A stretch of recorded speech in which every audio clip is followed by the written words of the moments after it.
अध्यक्ष महोदय, बीड जिल्हा सहकारी बँकेच्या कर्जदारांची नावे पटलावर ठेवले असे मंत्री महोदयांनी या ठिकाणी म्हटलं। अध्यक्ष महोदय, असे जरी म्हटले असले तरी अशी कोणती ठोस पावलं यांनी या ठिकाणी उचललेली आहेत जे थकबाकीदारांमध्ये सर्वाधिक थकीत रक्कम ज्यांच्यावर आहे अशा 10 थकबाकीदारांची नावे माननीय मंत्री महोदयांनी या ठिकाणी घोषित करावी। आणि माझा दुसरा प्रश्न असा आहे अध्यक्ष महोदय, माननीय न्यायालयाने बाकीदारांच्या संदर्भात जामीन नाकारलेला आहे। एकीकडे न्यायालय जामीन नाकारतंय तरी सुद्धा पोलीस खाते यांच्या विरुद्ध कुठलीही यंत्रणा व कारवाई करत नाही, उलट शेतकऱ्यांच्या विरुद्ध गुन्हा दाखल केला जातोय।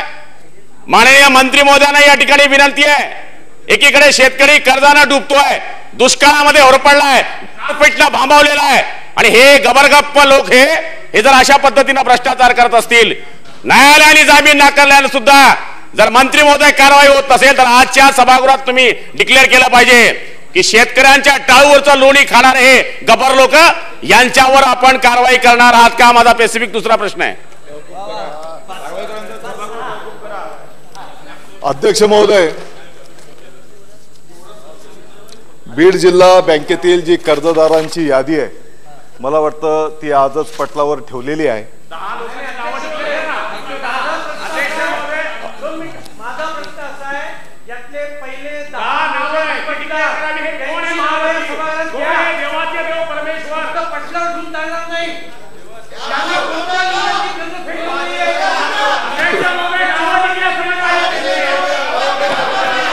अध्यक्ष महोदय,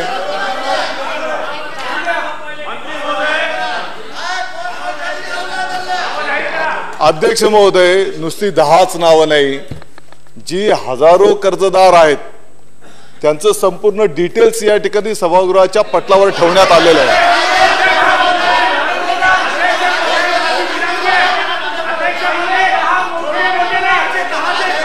सगळ्यांना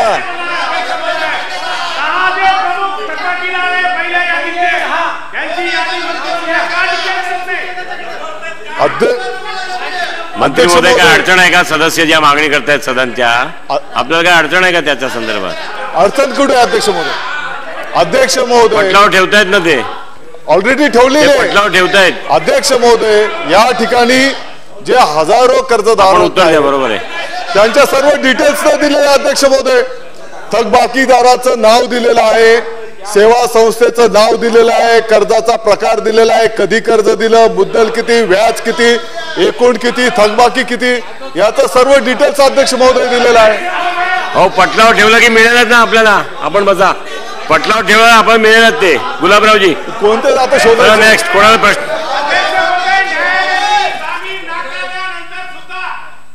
लोकांना अटक का झाली नाही?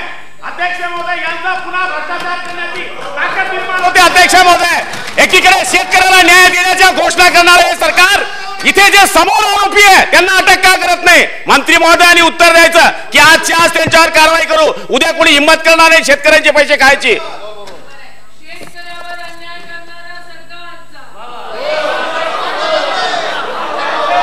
बोला मंत्री महोदय। अध्यक्ष महोदय, निश्चितपणे ज्या दोषींचा जामीन माननीय न्यायालयाने नाकारलेला असेल तर अशा दोषींवर तातडीने कार्यवाही करण्याच्या संदर्भामध्ये आदेश देण्यात येतील।